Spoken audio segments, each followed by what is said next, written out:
And welcome to all of you streaming in across the internet. We are live streaming now, the Political Trade Secrets show, and so here in a few minutes, as people are coming in, we will start with the actual program. But thank you for joining us, and thank you to everybody who's following us on social media, whether it's Facebook, X, LinkedIn, wherever you're at.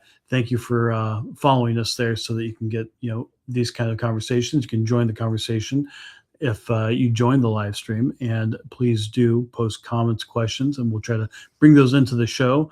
Also, we'd love for you to like, follow, and subscribe. And today I'm going to be talking with Dr. Aditi Bussells, former Columbia, South Carolina City Council member, Democrat strategist, and a public health expert. She's been on TV with me a couple of times. She's the Democrat, I'm the Republican, and we have usually have a few points of agreement and also disagreement. But this will be a fun conversation. We're also friends, and I think she did a lot of good work in her public service.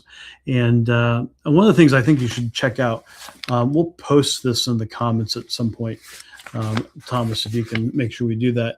But she had this interesting article. I'll ask her about this a few times, but the unsexy issues Democrats keep getting wrong. And she has a few different topics on there: the border, public safety, voter ID. We have the SAVE Act is being debated, and the U.S. Senate, and that's an important issue. Also, stock trading ban. So interesting, crossover issues that really, Democrats could win on if they embrace that. So you should check that out in the comments, and stay tuned for that conversation. Now, one of the things that I'm going to mention to her is I asked one of our previous guests, Kerry Cranford, who's a pollster. You should go check out his episode. He's also a Southern Democrat. He's based in South Carolina as well. And we work with him on lots of different projects around legal research, market research. He's really good at focus groups. Anyway, you should go back and listen to our conversation on Political Trade Secrets. Fascinating stories about old-time Southern politics. But he had a question for Aditi, which I will make sure to ask. I believe he was a supporter of her in her campaigns. Anyway, very fascinating. And then also, if you didn't see our last episode with Eric Wilson from the Center for Campaign Innovation, I'm also going to talk to her a little bit about that, because she's has some interesting thoughts on Mamdani and Trump and the similarities and the media fragmentation stuff that Eric and I talked about. I think it's a perfect tie-in. So I'll ask her about that. And then we have some U.S. Senate race polls that are going to be coming out soon. Do check them out. You go to pollingclub.com to get all that, and you can suggest questions, topics for our surveys. I know a lot of people on PredictIt, Kalshi, and places like that, prediction markets, they like joining the polling club because, hey, you might have a better bet and make a little more money if you actually have the inside scoop from our polling. And it's something we really do. Really, it's pretty fun to be able to just ask the public what you want to ask them. So please do check that out at pollingclub.com. We are just moments away from Political Trade Secrets and my conversation with Dr. Aditi Bussells, Democrat strategist, public health expert, and former Columbia, South Carolina City Council member. And here we go with Political Trade Secrets. Welcome to Political Trade Secrets, an inside look at campaigns and politics, where we pull back the curtain, look under the hood, and investigate all aspects of politics and how elections are won. Now, here's your host, Dustin Olson. Pollster and host of the Political Trade Secrets podcast, Dustin Olson. Dustin Olson. Dustin Olson. And Dustin Olson, pollster at American Pulse. They work for both Republicans and Democrats. And he hosts a podcast, Political Trade Secrets. Oh, we love that. We like that podcast. Now, from Washington, D.C., is pollster Dustin Olson. And welcome to Political Trade Secrets. I'm your host, Dustin Olson. It's great to have you here. We're going to have an excellent show for you today. We're going to be navigating Southern Democratic politics with our guest, Aditi Bussells, and really looking forward to that and learning from her experiences on city council and what she's doing in the media these days and learn a few more things. But if you like the show and you'd like to help us out and you'd like to know whenever we are either going live or when we have a new episode, you can follow, and subscribe on all of the podcast platforms, YouTube, Apple Podcasts, you name it. Find us there. Also, if you follow us on any of our social media, when we do a live stream of these episodes and you'd like to be part of the conversation, you can follow us. Follow me on X at Dustin Olson on X is a great place to do that. But it really does make a difference. And one of the things I'm going to be asking our guest today, Aditi, is that one of the things we have going on right now is we're working on a new survey that we're going to be doing of America's political strategists on both the left and the right, Republicans and Democrats, and to see what they think is coming up in 2026 and 2028, what technologies are campaigns using, what are the issues that are going to decide what happens in these elections, and just where they see politics going. So that'll be one of the questions I ask our guest today, and really do appreciate a lot of people have been providing us input. And if you'd like to be part of surveys like that, and you'd like to get the inside scoop on what's happening with our polling, you can go to pollingclub.com and sign up to be part of our polling club community. And you can help us decide what questions we ask in our national polls and our state polls. You can help us decide where we should be doing polls. We're doing a lot of polling right now in U.S. Senate races, in state polls across the country. And one of the things is a lot of you I know are fans of Kalshi and Predict It and other prediction markets, and you can actually know what's going on and make good bets if that's what you're into. So without further ado, I'd like to tell you a little bit about our guest. Aditi Bussells is a good friend and someone you may have seen me on TV with. She's a Democrat and I'm the Republican, and we can almost always find something to agree on, and I think you'll see that today. She's Dr. Aditi Bussells. She has a doctorate in public health from the University of South Carolina, and one of the most important things I think is that she's been a city council member in Columbia, South Carolina, and has worked on important issues around homelessness, around economic development, and helping that city to make a transition to be a vibrant city. She's has a background in public health, so she's a healthcare expert as well. And now she's out there speaking on television and other media as a Democratic strategist. So anyway, lots of interesting stuff that we can find out from Aditi. And without further ado, we'll move on with the show.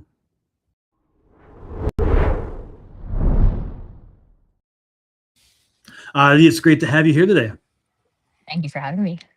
Absolutely. So you are in an iconic location right now. For anybody in the Washington, D.C. area, they would recognize that as the terminal there at Reagan Airport. And so you're in our nation's capital, and I'm appreciative of you taking some time to be with us today and to have this conversation. Hopefully you have already made it through TSA. I have, yes. It was actually quite seamless here, but maybe because they anticipate a lot of travel. Yeah.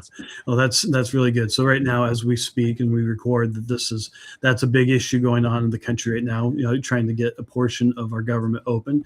A lot of dysfunction. One of the other things that's going on is the SAVE Act is being debated in the U.S. Senate, and I actually something that's interesting. You wrote an article not too long ago, and you talked about kind of the unsexy issues that the Democrats keep getting wrong.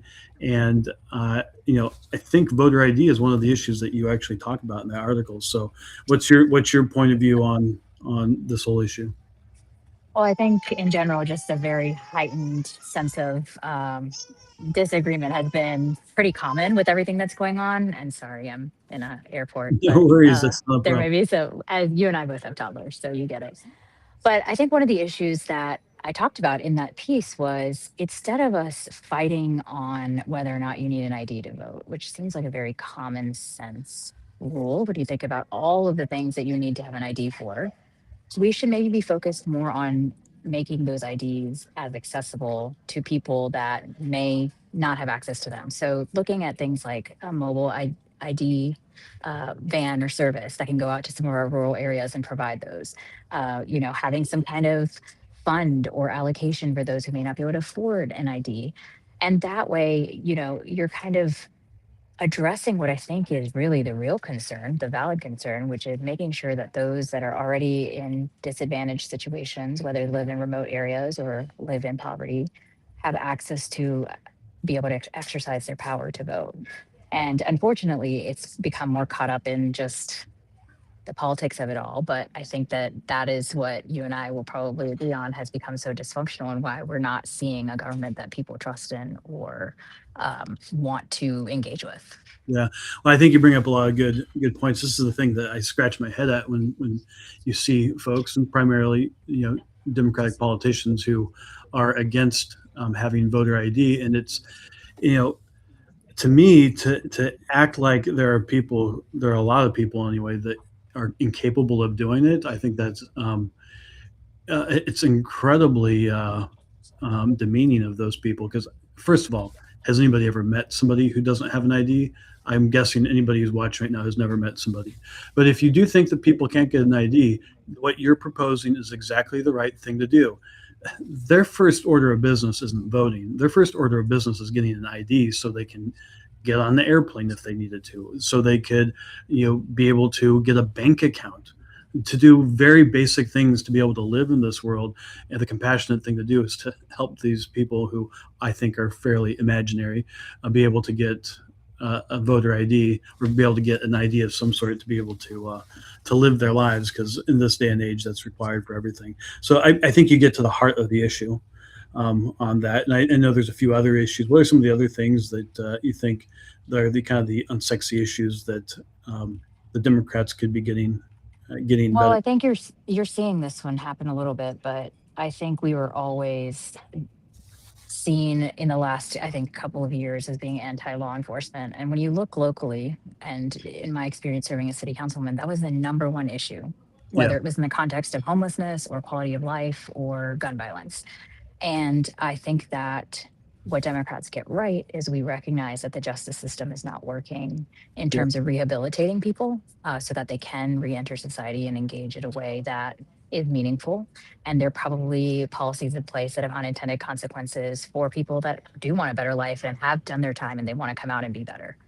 But I think that the message was co-opted by the super, super, super left when the defund the police movement happened. And since then, there's been this reluctance to embrace the fact that, yes, at its very core, a community must be safe in order for all of these other things that we want to come and be successful to be able to happen. And yeah. so I think that is something that we shouldn't shy away from when we're campaigning, is talking about safety, but talking about it in the context of all of these other things that we could be doing to improve programs to, again, lift people out of circumstances if they want to. Yeah.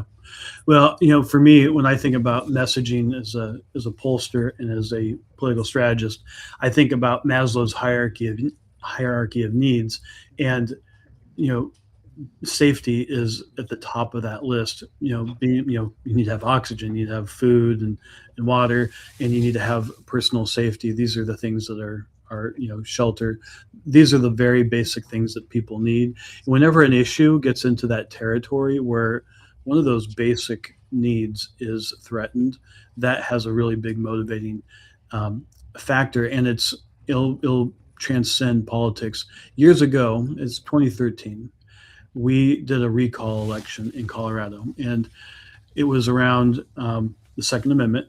And what had happened is this district, the Senate president in Colorado, had passed a bunch of gun legislation that were pretty onerous, and his district happened to be a district that Barack Obama had carried with 65% of the vote, but also was the number one area for murders in the state. And a lot of people have bars on their windows, and the people in his district, who are mostly Democrats, they wanted to be able to protect their family, and they did not feel like the police were going to be there in time. So we removed him from office. He was actually recalled and was removed from office, and a wonderful man by the name of Bernie Herpin replaced him for a short period.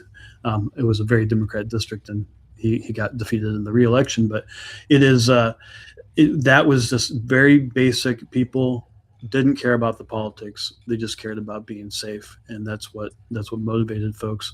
So that is something that I think there's an opportunity. I can't remember if it was a segment that you and I did where it was brought up about Hakeem Jeffries was talking about the basically the defund ICE as well.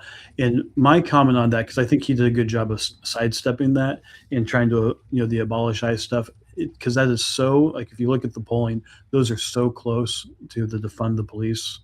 That is, that's the sort of thing that could be devastating to Democrats who are hoping to possibly win the House in this election. It's a thing to steer clear from, and it's definitely the radicals in the party. But that's another thing that I think you mentioned, that you talked about border security as well.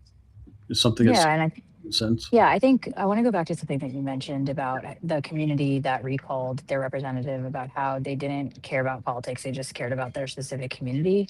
And I feel like that sentiment is very common across the country.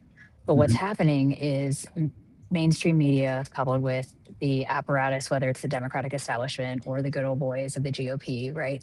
They then weaponize anything that seems like it's out of line or out of step with what they believe is the party's values. Yeah. When the average human being, and I've always said this, the average human being probably has policy agreements with both sides of the aisle.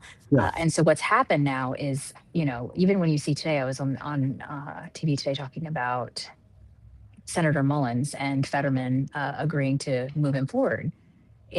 You can't have it both ways. You can't say you want effective leaders that do take stances and think critically about issues, even if it's not their party's choice per se, but then also expect that they're going to be constantly fighting. Yeah. You can't have it. And so that's kind of this catch-22 that we're in, is you do have some really promising, and I'd like to say young generation of leaders that want to step up, that do have their, eyes on the ground in terms of what everyday people want. But these larger apparatuses are making it very difficult for them to succeed and be true representatives, because you're either called a rhino or you're called a fake Democrat. Like it's just not set up for success. And I blame social media. I blame the polarization that the algorithm has caused, as well as just the general sentiment that this current administration has allowed to continue, and not to say that there isn't necessarily things that previous administrations did incorrectly, because there's plenty. But I think that I think we're just in a really, really sad place in terms of our politics. Yeah, it's interesting. Our last episode, we talked about media fragmentation, which is ultimately what you're talking about here, and it has a real world impact on campaigns and who is going to be successful in campaigns. And it doesn't have to be all bad, but I would say that a lot of our politics, people want to blame the individuals. I would say don't hate the player, hate the game. It's the game has been set up, and it's mostly because of the algorithm. I do my personal belief is that is the number one driver of this situation, is that each of us have, with our phones, we have our own reality that's given to us. And even your spouse is getting a different reality than you are in the same household. It's remarkable. And then the same thing with something that's important in campaigns and media is what we call connected TV. So streaming, people get different ads based off of that, and on and on. Like, everything is being driven by some sort of algorithm. And as AI becomes even more powerful, we'll not even just have different content showing up where we watch things. We will be given completely differently constructed ads where the words are different, even the tone of the person speaking, it may be the same representation. They might look like the same person, but the way they speak is going to sound differently based on how people have figured you out. Not people, the AI has figured you out. And it's unfortunately probably something that's going to be amplified over time, which is why conversations like this, in my opinion, are important to Very actually much so. common ground. And I want to talk about your time in city government, because really what it seems to me is that you were looking for places where people from different walks of life could work together and solve issues like homelessness, like revitalization. You're from, I believe you're from Maryland originally, but you Mhm. served in Columbia, South Carolina, uh, an old southern city that probably had seen better days at one point, and is in what I've seen from being there a little bit is that there's an attempt to revitalize. What's been done with the downtown is quite remarkable. Um, and then there's parts of the city that are still struggling, it seems to me. And there's a lot of issues. So, you know, first off, like, why did you even decide to run, and how did you actually first get into politics?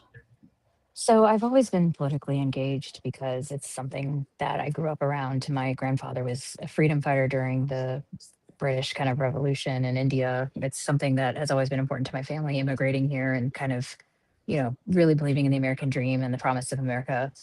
And I know that sounds cliche, but it's very true, right? Like my parents came here and they believed that this was going to be the place that they're going to build a family and build a legacy. And I think that they've done just that. But I think some of it was luck, some of it was timing. And I think, 6 or 7 years into being in Colombia. I had just finished my PhD and was working in the child welfare system. Hmm. Alongside that, of course, the pandemic happened. And I started to see just a lot of concepts that I had studied my whole life entering mainstream in terms of people trying to understand, what does it mean when we talk about disparities? What does prevalence versus incidence mean? And I was in a unique position because I did not work for the state government. I worked in a quasi state government. So we had an arm that was 501(c). So I was able to contribute to the discourse, whether it was through op eds or social media, to help people understand this is why this is happening. This is what a pandemic is. And I think that inadvertently built me a platform. And Yeah. I remember kind of the turning point moment for me was when a sitting congressman called me and he said, "Hey, I got your number from so and so. I don't know what I think about schools being closed, and I want to know what you think, Doc." And I think I realized in that moment that, I'm 30 years old and a sitting congressperson's asking for my opinion and my advice and guidance in terms of how he should stand on whether or not the school should be closed. And I Wow. think that's what's always been really special about Columbia and about South Carolina. Well, I definitely struggled in terms of finding my place when I first moved there, because Columbia specifically is very much all about whether or not you're born or raised there. And we can have a whole conversation about what I think that's coded for. But Mhm. I knew that this is where I needed to be. And my purpose and what drives me every day is being able to say that I made something better. And so I didn't know what that looked like, but I knew that I wanted to stay. And so we pivoted our plans. We thought we were going to move, out west or something. And, Columbia is a small town in that if you have a dream or an idea, you're probably 1 degree away from finding somebody who can help you. And so one of my first friends in Columbia was Hunter Wilson. And I've told this story many times. Mhm. He is the brother of our current attorney general. Yep. And so he made some calls and said, "Hey, I really want you to meet with her. I think she is smart and we can get her plugged in." And I remember Alan coming to the coffee and saying, "I have 20 minutes. My brother asked me to do this and I'll talk with you." Well, those 20 minutes turned into 3 hours. And we had pretty passionate discourse about systemic racism, of all things, the concept. Yeah. And I didn't know him well, but he was like, "I'm just so impressed that you were willing to engage without getting, like without shutting down." And he's like, "I learned something from this." And so I think that that's what's really cool. And that is the type of base or support or social circles I want to be in. I feel like I'm constantly learning because there are many angles to every issue. Now, in this day and age, the average voter may see that as like, "Oh, she's not Democrat enough." But the Mhm. reality is, what who you are as a Democrat in South Carolina is so different than, say, Maryland or DC, because Totally. generally Southern states are way more conservative in many ways. And so my neighbor ended up being my predecessor on council. She said she's not running for her seat. It was an open seat. And so I didn't even know how to hire a campaign manager, but hired an awesome one who and ended up running and was the top vote getter that cycle, and had a really unique base of independents, millennials that were voting for the first time in a local election, Democrats and conservatives. And I thought that that was really cool to see people come around a candidate because of who they were as a person, not because I had any sort of institutional backing. In fact, the first time I ran, I won against Congressman Clyburn's endorsement of my opponent. Wow. So I think that, it was a different time. And for people that are watching, I unfortunately did not win reelection. And I think a lot of that is also contributed to the national climate. And kind of what I said earlier is, do you actually want an effective leader, someone who thinks about issues and votes based on what they believe is right? Or do you want someone that is very much just focused on party politics? And I've always said that local is where you don't have to delve into that much. But I think with all of the national polarization, we saw that for the voters that came out, being a open Democrat that only stood for Democratic principles during the campaign, um, was what was important to them in the moment. And I respect that. But I think that that is very That's much not something typical. that I've enjoyed. That's not typical in a city.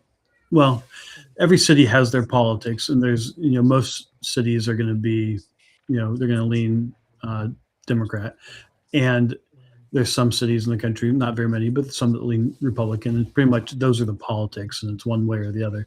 But I assume there's factions within that, and there probably always has been factions within it, which is why I'm curious about the kind of the navigating of all that. But to go back to Hunter, I knew Hunter when he was a kid in college, and I know my wife, and met my wife because of his dad, and yelling "You What a lie" small world. at Barack So Obama. Hunter's great. He Yeah. his one of his best friends was a roommate of Lewis, my husband, in Citadel. So it's just a very small world here in South Carolina. Wow. And I'm always going to be grateful to him for opening doors and encouraging me to stay, especially when I wasn't sure if I wanted to stay. And I'm really glad that I did, because we've built a really beautiful life here. That's awesome. Well, that's the great thing. Also, I would say about Columbia in general, there's a real group of younger people in the community who all are work together. It goes across party lines, and people who just kind of work together. They care about their community, and they want the community to be stronger. And that's something that's unique. Actually, I've worked in almost every state, if not every state, and I've before. So that campaign where I worked for his dad was my last real campaign as a vagabond campaign manager going entry, because I met my future wife, and that wasn't going to work anymore.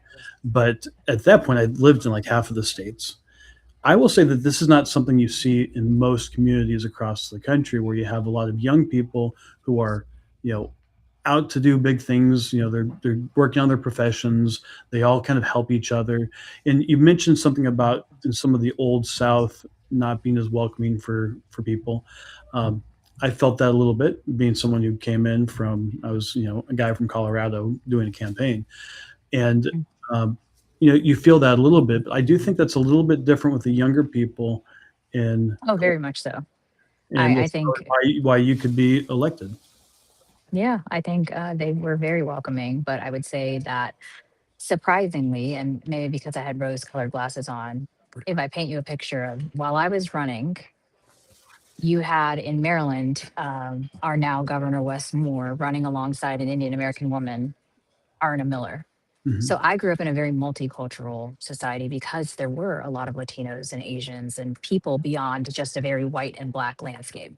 Hmm. When I moved to the South, people didn't know what to do with me. And in some ways, the first thing that they would associate me with, maybe it was because it used to annoy me, but now I realize, like, this might have been their only other example, it would be Nikki Haley, Yeah. because that was the only other person they could think of that had this kind of similar heritage and similar kind of upbringing, but didn't fit into spaces. And so there, that combined with just the general, I think this is how it's always been, that you have to be born and raised here to serve here, Yeah.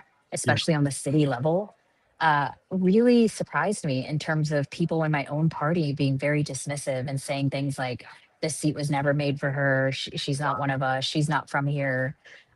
And when you think about my background as an immigrant, my name is Aditi, Hmm. right? Like, I'm never going to be from here, Yeah. ever. Like, my Yeah. name will always be foreign. I always will look different. And so to continue to point that out, it was just interesting, because typically Democrats blame Republicans for kind of those dog whistles. But I felt in the moment that that's what was happening to me, is pushing me into being quote unquote other and Yeah. making people feel um, doubtful about who I was and what I stood for. Yeah, well, having worked in South Carolina politics, I will say that that is not something that I've seen on the Republican side. Um, and I probably have seen it on the Democrat side quite a bit. For Republican groups, if you show up and you have a different background, they're super excited. Like, oh my gosh, there's somebody who Maybe. I mean, I probably disagree with you there because I do feel that this past cycle, there was some dark money mailer that went out of me standing next to Bernie Sanders and Mamdani. And again, really don't have anything in common with them politically, but interesting. it did what it needed to do, which was that there were a lot of very, I think, evangelical conservatives Huh. that were worried that I That's was a different Muslim thing. and I was going to bring, yeah. That has nothing to do with racial politics. That has to do with both of those guys are socialists. That's Yeah, the, but I think they were worried about like the religious aspect of that, and well, assuming that because I possibly. was brown, I would be, Muslim. Yeah, that possibly. I mean, with Zoran Mamdani, that's definitely that we did a lot of polling in the New York City mayor's race, and I'd like to get your thoughts on that topic in a moment. But it is obviously Israeli politics and that issue became a big thing, and it was interesting as we tested that in New York City. So his specific policies have changed that conversation somewhat. But Bernie Sanders obviously is he's just an old white guy who's a socialist. So I would assume that's partly what was going on there, but I have no idea, and I have no idea why somebody would have done that because that doesn't seem to be in their interest. They just got another I think they wouldn't have gotten what they wanted from having done that. So this is the tough thing though about the politics. I'm sorry that you went through that because there's some of that stuff seems very underhanded and dirty pool and and not good representation. But from my own experience with well, I think there's a very vibrant Indian community in particular in South Carolina, and Nikki Haley is a good example of that. And people who have built, wonderful businesses, and that's one of the things that I noticed having, done campaigns there. It's, pretty remarkable what Yeah. some people have done in short generations. And I actually would like to go back because I'd like to hear more about your grandfather. I'm sure the audience would too. Like what? So that would have probably been is that the 30s and 40s time frame? Yeah. Yeah. So tell us about that. Yeah. About your grandfather. I mean, he was, always deeply involved in politics and the liberation of India. Mhm. And he dedicated his life to doing that. He was an activist and someone who would rather fight for his country than make a lot of money. So I always respected that he was willing to sacrifice a lot of that to make sure that India got the independence that it wanted. And I actually didn't learn about that until later in life. My dad, he came here after studying under street lamps because they didn't have electricity all the time. Mm. And now he's a very successful cancer researcher at the National Cancer Institute and has patented to early detection biomarkers on behalf of the National Institutes of Wow. Health. That wouldn't have happened anywhere else, right? Yeah. And so I always think about like certain things are innate. And so when people are like, did you always know you were going to be in politics? No, but I also knew that it was a gift that I had that I can take really complicated concepts and make them easy for people to understand. Or, one of my colleagues in council used to joke, he used to be like, you just have that magic touch with those old white men. They listen to you, even if they're grumpy. And it's because I think I am able to communicate with a very diverse group of people Yeah. and find something to bring them in, even if I don't agree with a single thing that they're saying. At least we can connect on a human level. And I think that that's a very unique skill that I attribute to my family and attribute to my grandfather, who, he worked alongside Hindus, Muslims, anyone that believed that they were Indian. He was ready to fight alongside them to make sure that India got the freedom that it Where in deserved. India was he from? We are from Varanasi or Banaras, which is the holy city, and has a lot of history in terms of both kind of religious and in terms of political history as well. It's in the state of Uttar Pradesh, which is translated as the upper state. And Uttar Pradesh is the largest state, and it is home to Delhi and a lot of the kind of political movements that you see on the news. Yeah. Occasionally I get to do CNN India, and Oh, that's, cool. if you haven't done it, it's I have fun. not. Bring You me should along next Yeah, time. you should ask about it. It's a good time. They have a voracious appetite for American politics, which I think is interesting. And we can have a whole different conversation about how I see so many parallels within Indian and American politics right now. Yeah. Well, what are some? Well, I think that the MAGA movement is very similar to Modi's movement of Hindu nationalism. Mhm. And I think that many of the tactics that he has used, where he would say it's increasing pride, I think has also disenfranchised some of the Islamic community in India. And I think what people don't realize is India has one of the largest Muslim communities in the world. Yeah. And they stayed in India by choice, despite Bangladesh and Pakistan becoming independent countries. So it's really interesting to see how some of the same kind of, I think, jargon or lingo or kind of ways in which Modi approaches things. And I know he's a good friend of Trump. I don't know if they are anymore after the tariff stuff, but they I'm sure. were. Right. So yeah, they have the same kind of approach, which is very effective in some ways because it reaches the average voter very, very well.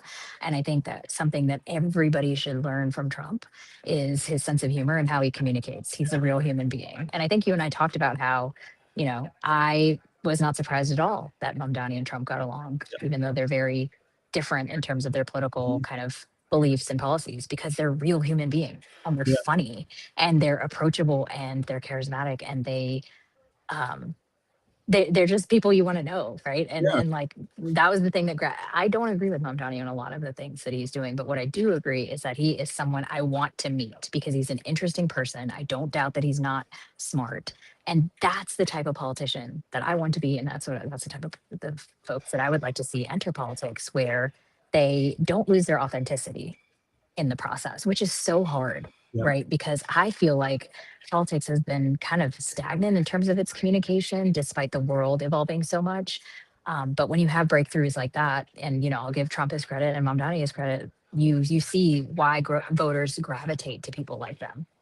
Yeah. So this is the last episode was with Eric Wilson of the Center for Campaign Innovation, and this was one of the things that we talked about was media fragmentation in particular, and this is an example of media fragmentation and how certain kind of candidates have figured it out and figured out how to get attention in this world. It's one of the reasons why you see there's quite a few people who are former sports broadcasters who are running or getting elected.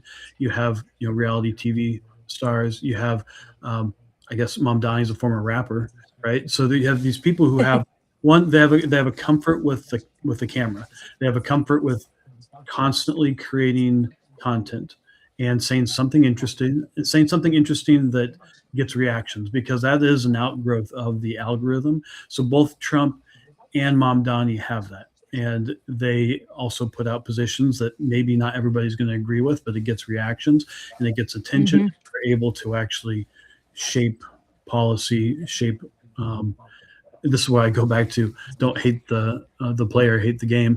This is what the game has been created, and the media fragmentation, which has happened from the algorithm, has created this situation. The thing to figure out, because this isn't going away, is how do you do that in a way that doesn't have a damaging effect on the country? And how do you get that attention? How can you do that and be interesting, get reactions from people, but not have it be something that tears people apart? And I think that's hard because being, when I was running for reelection in a nonpartisan position, one of my kind of slogans were potholes are nonpartisan. And I talked about the entire coalition of folks that I had, from small business owners to major Democratic Party politicos to, the local Republican Party supporting. Now, as you're saying that, I'm realizing the algorithm didn't love that because it was so happy. It was not controversial. It was actually great, Yeah. but it made people enraged to see, oh, look at her. She has Republicans on that support her. She's a secret Republican, just like Nikki, right? And that did really well. And that narrative just pummeled that, oh, she doesn't really stand for anything if she stands for everything type thing, Yeah. which is frustrating because that, again, it goes back to what you and I are saying is how do you ensure that we're using media in a way to get good people elected that actually can make a difference and are not just releasing tweets and statements and saying the things that people want to hear in their echo chamber, but like not actually moving the needle on anything. Yeah. I mean, I think Trump is somebody who's done, whether people agree with his policies or not, I generally agree with most of them, but um, he gets attention and he also gets a lot done. And part of that, you can tell that he knows that there's almost a correlation between you have to keep people's attention if you want to keep making forward progress. And he's unique. I mean, we're not going to see someone exactly like him. The closest thing I do agree is Mamdani is probably one of the closest people to that. And anybody who thinks he's not going to be able to go beyond mayor of New York City, maybe he's not. If the city falls apart, then maybe that matters. Maybe it doesn't matter. I mean, who knows? Yeah. Um, Yeah. so I would caution anybody who wants to discount him. Now, I would have said the same thing about AOC a few years ago. I thought that she actually was a lot smarter than a lot of Republicans gave her credit for. I'm not 100% sure, and this is not digging at her at all. I have not seen the same level of skill from her the last few years as when she first came on the scene, which makes me wonder if some of what that was a really good staffer or consultant or somebody who kind of helped her get that attention early on. But a lot of people are like, oh my gosh, this person is, she's a dunce, she's crazy, whatever. No, she was getting the algorithm to react. It was intentional, and it's why she defeated an incumbent.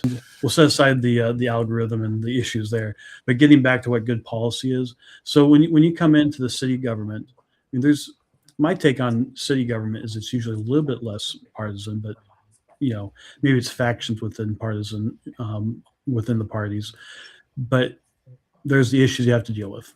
When you came into city council, what were like these are the 1, 2, 3 issues like these? This city needs to deal with this. Yeah, I mean, I think I touched on public safety already, but the number one thing, of course, was homelessness. We had seen a increase post-COVID in terms of people downtown having negative altercations or interactions with fellow citizens. You were seeing them be repeat offenders in terms of petty crimes or theft.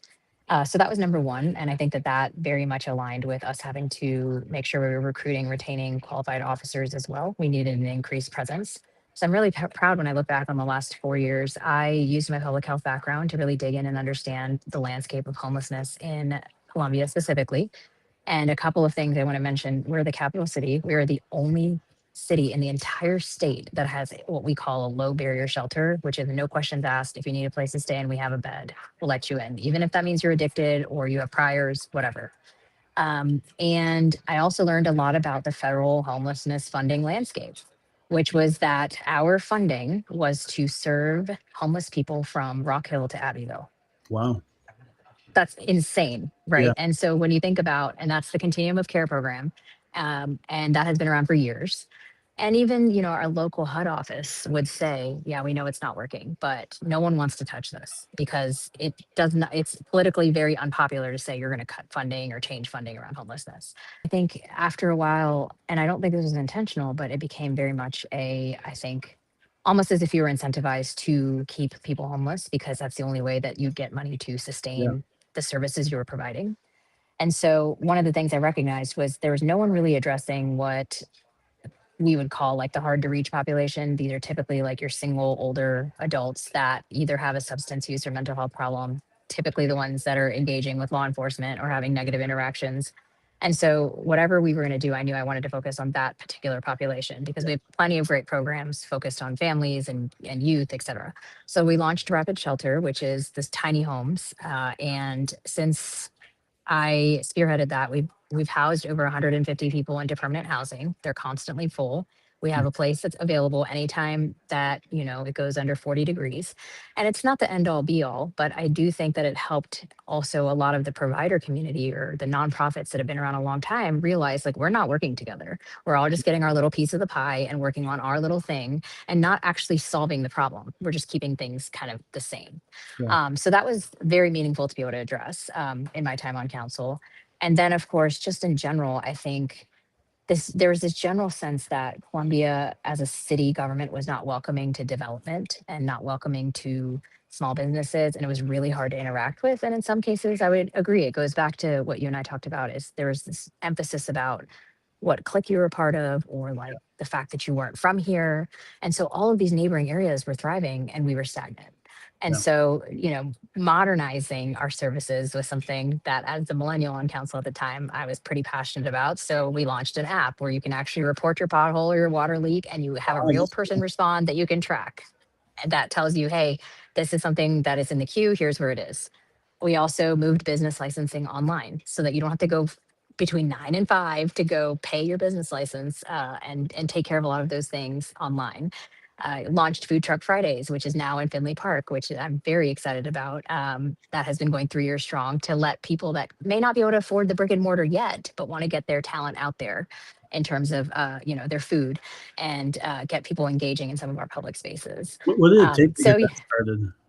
Like, is that around permitting, or I'm sure there's things like cutting some red tape to make that possible? yes. So we had to go look at what our food truck policy even was. It Mhm. came from an idea around how when the state house is in session, there really aren't a ton of food options available to them unless you go and have a sit down restaurant on Main Street. And so, like many other cities, we don't allow food trucks in public spaces. It has to be in a private lot. And so, of course, the city had a lot of private lots that we could use. And one of those was the Bull Street district, which had been recently revitalized. So we started there. And the amount of foot traffic that started coming in the summertime, and I know even in Columbia, it is very hot. But the fact that you were able to, Right? Isn't that I was like, if this is going to work in the summer, it's going to work in the rest of the yeah. year. And it did.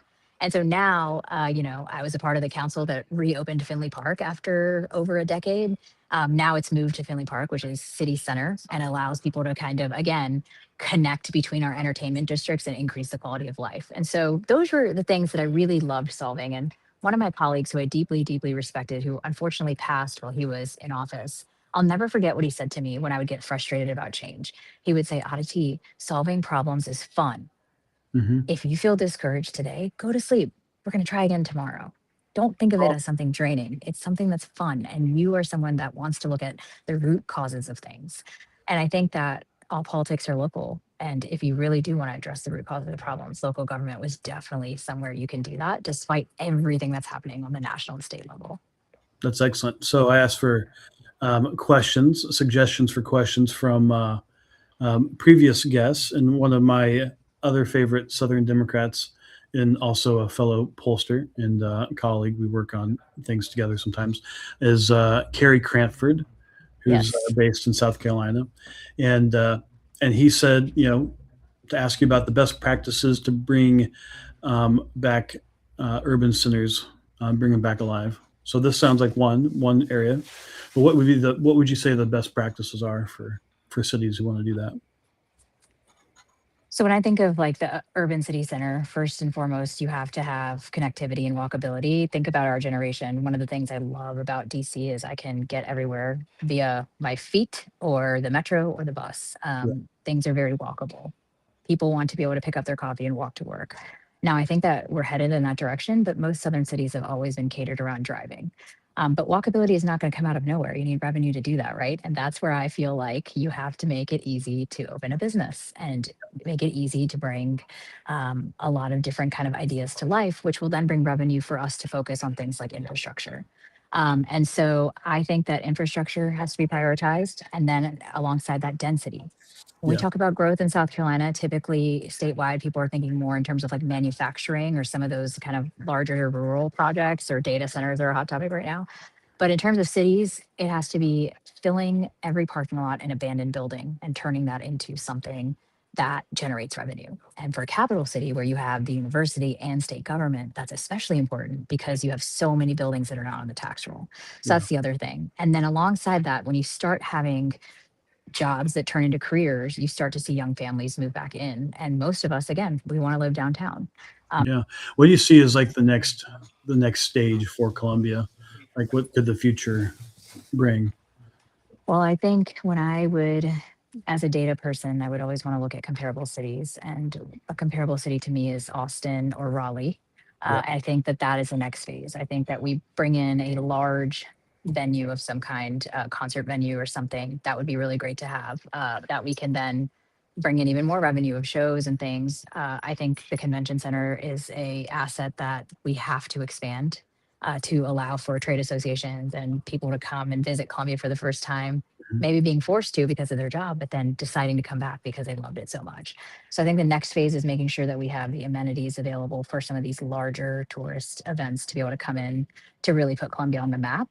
Um, because I think that it's sometimes very undiscovered or overshadowed by Greenville and Charleston. And I don't think that Greenville or Charleston are comparable cities at Yeah, all, yeah, because Charleston has the historic charm of being a port city, yeah, and then Greenville is in the mountains. yeah. So I always try to stop people when they are trying to compare us to them, because it's not comparable. We don't want to be them, but we can definitely be more. Yeah. So I'd like to see also the population of people downtown double in the next, I think, 5 to 10 years. And that's when you'll start to see a lot of these stores that people want, like the Apple Store or Nordstrom. They'll start actually looking at it seriously because we have the density and the income and the households to be able to handle it. That makes a lot of sense, and it's something I'm curious about. Is you have this beautiful river, and is there more that can be done around that, or like what would be a possible? Well, it's happening, and I'm not on council anymore, so I can't really talk about where it's progressed. But when I was on council, one of the things that we were doing is working on our William Street extension, which is a large plot of land, kind of city center, and turning that into a riverfront district. So that is hopefully in the works. And then, of course, alongside that, you have other municipalities neighboring Columbia that are expanding our riverfront so that you can eventually connect from the Lake Murray Dam all the way down to Wow. the USC baseball stadium, which is pretty great. And Yeah. so I think the interest and appetite is there. Much of what I learned in local government and in South Carolina politics is, for many years, people they just operate off of fiefdoms. Like they're like, this is my space, don't touch it type thing. And I think that that has kept a lot of growth from happening. And then, of course, there's always the NIMBYs, the not in my backyard, or a new term I heard was the caves, citizens against virtually everything. Oftentimes, our biggest deterrent to change Mhm. were the very people that have lived here their whole life Yeah. and maybe have benefited from the lack of growth. Well, I will tell you from doing polling around the country, and it's true whether it's in. So I work with a fairly left wing group in Detroit, the People's Forum or something like that, and they are interested in development. And we've done polling, and it's not popular development. And then we've done stuff in Colorado Springs, which is very Republican, and it's almost exactly very different cities. The numbers are almost exactly the same, and I don't know if that's the case in Columbia, but that is something we've seen consistently across the country around development, which is unfortunate. I don't really know exactly why all of that is, but the people who also are the most vocal are the people who show up to your city council meetings, and that can have an even bigger distorting impact on local politicians, has been my experience. So one thing I'd like to talk a little bit about, and then give people an opportunity and how they can follow you, but talk a little bit about your healthcare policy background and what you think, whether you're a Republican or a Democrat, you're running for a state legislature or city council, or maybe a statewide office. What should you be thinking about when it comes to healthcare policy? Well, I think first and foremost, affordability. I mean, that's going to be on top of mind for everyone in the midterms, Democrat or Republican. I think that you're seeing, speaking of the algorithm, you're seeing like a general trend on TikTok and some of these social media sites saying it's cheaper for me to just pay out of pocket than to keep my health insurance because my premiums have gone up so much. Our Mhm. current system is not working, and it's going to require our Congress and our state legislatures to have a Yep. backbone and actually set some guardrails in place so that people aren't going bankrupt in terms of being able to get access to health. Or what you're having is, people offsetting the cost for others, and typically those are your middle class families. So that's the first thing. I think the second thing is transparency in pricing, and I think this was something that President Trump had talked about in terms of wanting to have more drug transparency. I think that that's something that state governments should push as well, so that Mhm. people have a very clear idea of what they're paying for and why they're paying for it. And then, of course, alongside that, whether or not you agree with every aspect of Make America Healthy Again, that is currently the future of public health. And what we don't often see in media is some of the agreements that state governments have had with RFK Jr. on some of the things that he's done around, say, like food additives or, really calling out the junk food industry, for example. So I think that as there's a push to address some of those things, state legislatures should be paying attention to understand the ways in which they can increase healthy food access, make nutrition easier to understand, create environments where people that are on social benefit programs can get out of them, and be able to reduce obesity or some of the health concerns that they're seeing. So I think those are kind of the three top issues that I'm seeing kind of bubble up that everybody really should be paying attention to. And you don't have to be a healthcare expert. You can lean on experts to help provide you that insight. But if we don't focus on healthcare, what's going to happen is public health already has so much distrust from the handling of the pandemic. Yeah. You're going to start to see these like very disingenuous voices take over the algorithm and just fuel even more misinformation at the cost of American lives. And so I think it's really important for healthcare to be a part of everybody's.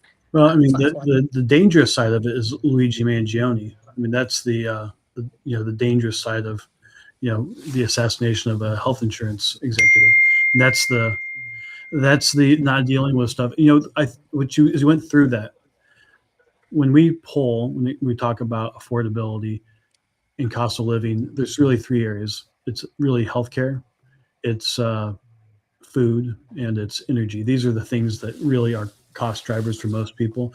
And if you can take a bite out of each of those, then that can have a big impact. And then housing, of course, that's the other one, which we haven't really had a chance to talk about, but that's another big one. With that, if we can bring up Aditi's Instagram and Substack.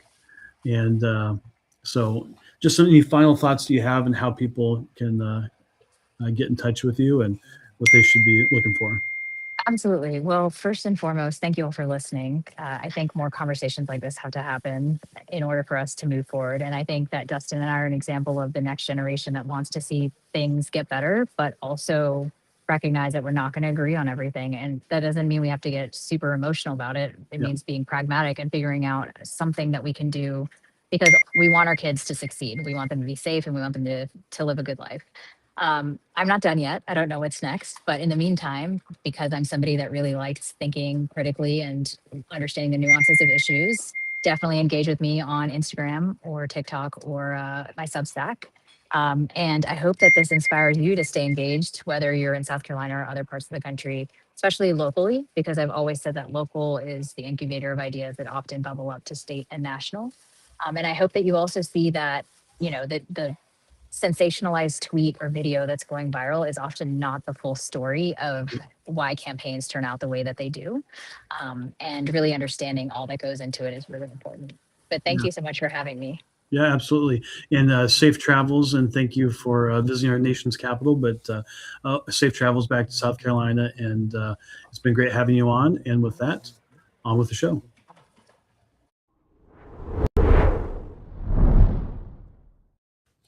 Well, I hope you got as much as I did out of that conversation with Aditi Bussells, and please do check her out on Instagram and her Substack. I actually recommend highly her article that she wrote on some of the unsexy issues that Democrats should focus on, and I highly recommend that for really anybody to take a look at. So please do check her out on at Aditi Bussells. And for those of you who are listening to this show, you may not know how to spell that. It's ADITI BUSSELLS, and that's on Instagram and Substack. So thank you very much to her. And if you like our program, if you'd like to help get us further and wider and help more people understand politics, pull back the curtain, see how things really work, please do like, follow, and subscribe. And one question I didn't think to ask her, but I'll follow up, is what she would ask our colleagues, fellow political strategists, about the future of the country and what they see happening in campaigns. And if you'd like to add your thoughts to it, or if you'd like to be part of any of our polling, or if you'd like to tell us what questions you'd like to see in maybe some of our Senate campaign polls that we're doing, go to pollingclub.com. That's a great way to get the inside scoop and see what's going on. As I mentioned before, we have a lot of people who like the prediction markets that want to have kind of an inside track as to what's happening in the race because they're making bets. Anyway, if you like to do that kind of stuff, it's a fun way to do it, and a little bit like sports betting. But anyway, thank you to everybody for being here today. Thank you to Aditi Bussells. Thank you for everybody who's willing to serve at the local level and cares about our country and is willing to stand up, be counted, and make a difference. And we appreciate all who do that. And have a great day.